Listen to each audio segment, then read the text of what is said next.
Guys, how's it going? Welcome to my video. Here's the thing. I just want to give you guys some tips if you guys have the situation that I had a couple of days ago. So basically, what happened was I was at a McDonald's. I went to get something to eat, parked my car, got out, was there for maybe like 15 minutes, got back in, and it would crank. My car would crank and crank and crank, but it would not turn over. It would not turn over. It would just crank and crank and crank and would not turn over. So, I haven't had that issue with this car at all. I mean, there was maybe like 7 months ago, I had an issue where it wouldn't start, and it turned out to be the battery, but it didn't crank. It turned out to be a dead battery. But really never had an issue where this car would crank and crank and crank, but it wouldn't turn over. So the only issue I had was that dead battery from 7 months ago. This car drove fine since. I've had no issues with it. So basically what I did first was I turned on the headlights, and just to see where the battery was, what level, how much charge is in the battery. If it was dim, I knew that it was the battery that was the issue, but the lights were bright. Headlights were bright. So basically, I didn't think it was the battery to begin with, but and the reason why it wasn't just because of the headlights, it was because of how strong the cranks were. All right, it wasn't like it was a slow crank. It wasn't like it was a soft crank. It wasn't like it was trying to crank. It was a very, very strong crank each and every time it cranked. Regardless, I opened up the hood and pretty much checked around the battery, because I thought, I was hoping that it would be something as simple as that. I didn't really want it to be anything bigger than that. Obviously, most people in this situation, if they were in this situation, they'd wish for the easiest fix. So I was looking at the battery, I was looking at the terminals, and you know what? I don't think I actually cleaned up the terminals last time when I changed up the battery 7 months ago. I was looking at the terminals. They looked kind of corroded. There was some rust on it, kind of corroded. There was some white, bluish stuff on there. So I pretty much, had a couple of fries, and then I took out my Coke, which I drank half a cup of, and I poured the rest onto the terminals, and had it fizz up, oxidize, a lot of the corrosion. So I pretty much took some paper towel and wiped it. But here's the thing, I was actually able to wiggle both the terminals off. They were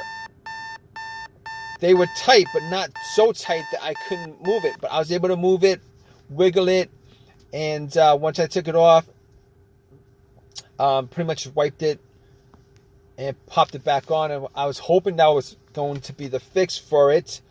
But unfortunately, when I got back and tried to start it, it would crank and it wouldn't start. Now, I didn't give up thinking that it might have been a battery for whatever reason. But however, I did have a booster pack, and for whatever reason, I decided to put the booster pack on the terminals and then try to start it. Did the same thing. So at that point, I 100% knew that it probably wasn't a power issue, it probably wasn't a battery issue. So at that point, I ruled out the battery. I ruled out the terminals being corroded. Ruled that out. I actually did check the negative line. If you guys don't know what the negative line is the ground line, the ground wire. All right. Normally, the negative terminal wire that goes to the negative of your battery actually connects to the frame of the car. I actually did check to make sure that it was connected. Sometimes, for whatever reason, the cables might be frayed and break off. They break off sometimes, but I made sure that it was connected to the frame. It was good. Sometimes sometimes a crank no start situation could be caused by that, but normally something like that would also cause a very, very slow, weak crank, which is not the situation I had. But obviously in that situation, I was able to eliminate the ground wire, also eliminate the alternator being the issue. And I really didn't consider the alternator being the issue to begin with, but just to be 100% sure, putting the booster pack on, I was able to eliminate the alternator, being that if the alternator was for whatever reason dying or weak or charged up the battery to just a little amount, me putting a booster pack on, and it would have started the car if it was the alternator that was the issue. However, I didn't think, that's not one of the things that came up as far as me trying to figure out how to, a way to solve the issue with this car. Not cranking, but not starting. But okay, here's the thing about it. So I can eliminate all those things. Now, other things that could be causing it, mass airflow sensor, the crankshaft, the camshaft, position sensor, throttle position sensor. I pretty much was able to rule out all those things, seeing as how I actually remembered that there was no check engine light on my dash. I haven't had a check engine light for a long while. I did have a mass airflow sensor issue maybe like 6 months ago that caused the check engine light to come on, but no starting issues, no driving issues, as far as I could tell. But that was a very important thing as far as eliminating what could be causing the issue with the car. So basically, I was able to eliminate all those things: the mass airflow sensor, the throttle position sensor, camshaft, crankshaft, and anything else that has a sensor connected to it. But I recalled that I had a similar situation with another car where there was maybe a computer issue. I think it was a computer issue where the computer was not able to connect to the car itself because of a blown fuse on the car's computer, blown ECU fuse or something like that. And now I didn't think that was the issue, but I had an OBD2 reader, a $20 OBD2 reader that I actually bought from Amazon, from Walmart, and I plugged it in. And here's the thing about it: it read all the way through. It analyzed it, gave me a readout. At that point, I knew that it wasn't the OBD2 that was. No, I knew that it wasn't the car's computer issue at that point. Reason being is that if it was an issue of a communication issue from the car's computer to the car, if that happened, the issue, what would have occurred was it would not have been able to analyze it. It would have stopped midway, but it went all the way through. There was no codes at all. I did not see a single code pop up at all. So I was glad that was the case, because I could, at that point, eliminate every single thing that had a sensor connected to it. All right, so I could rule that out. So after that, I was thinking, well, here's the thing. It could be fuses, relays. It could be fuel pump. It could be key fob, ignition switch, any of those things. But the more simplest of those things to tackle was the fuses, the relays, and the fuel pump. So what I did was I went to the fuse box, checked out all the fuses, see if I could see any burnt fuse. I tried trying to detect whether there was a hint of any kind of burnt smell. Was not able to see anything out of the ordinary as far as any kind of burnt fuses, blown fuses, etc., etc. So at that point, I couldn't confirm 100% it wasn't the fuses, but I would say probably, probably a good guess that it was not one of the fuses that was causing this issue. But it could have been possibly been one of them. But anyway, moving on, I thought at that point before that I had considered that it could have been the fuel pump. I actually did the test on my own as far as trying to figure out whether the fuel pump was operating or not.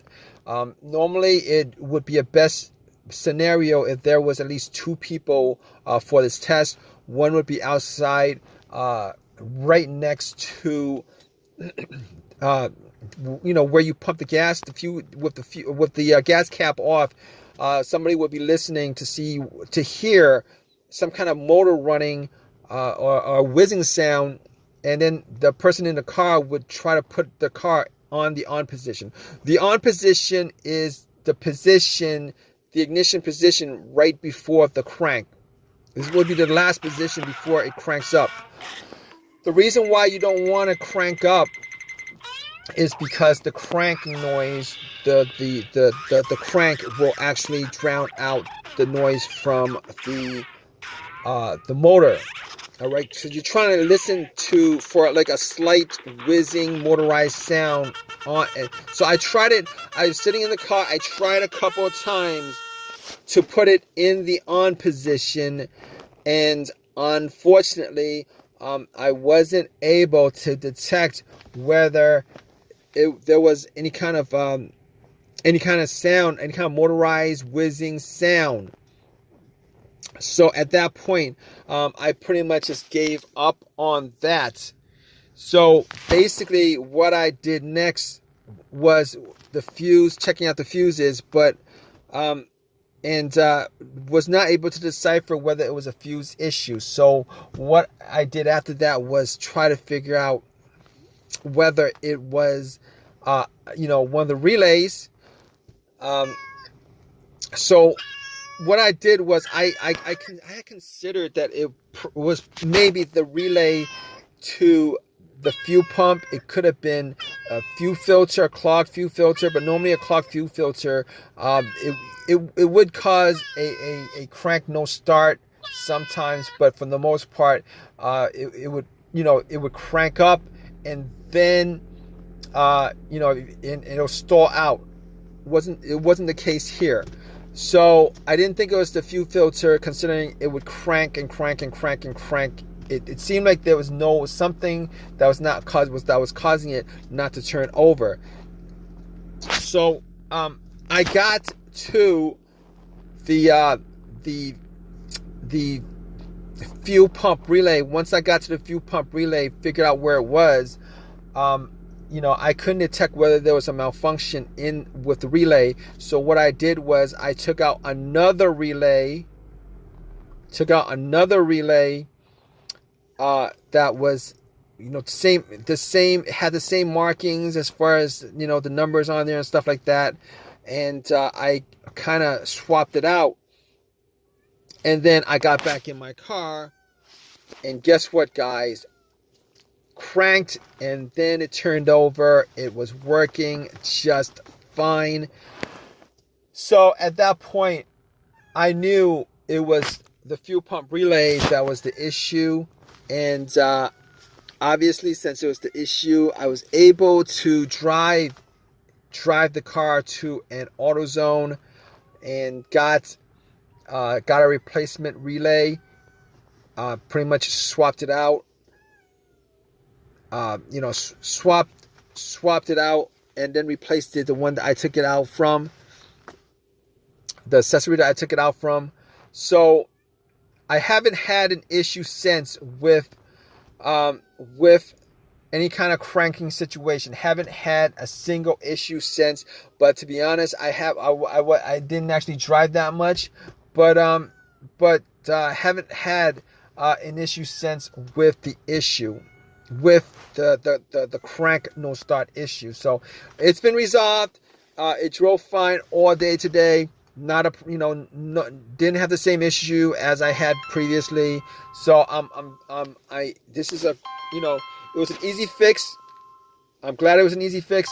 If you guys are in this situation, you guys looking for to troubleshoot your crank but no start situation, if you guys go down the list of what I went through as far as eliminating each and every one of those things, 90% of your situation could probably be, you could probably figure out what the problem is. Regardless, hope whatever your situation is at this point, that it's an easy fix for you. Please give me a thumbs up. Please subscribe. If you have any comments at all, please leave a comment in the comment section. All right, guys, take care.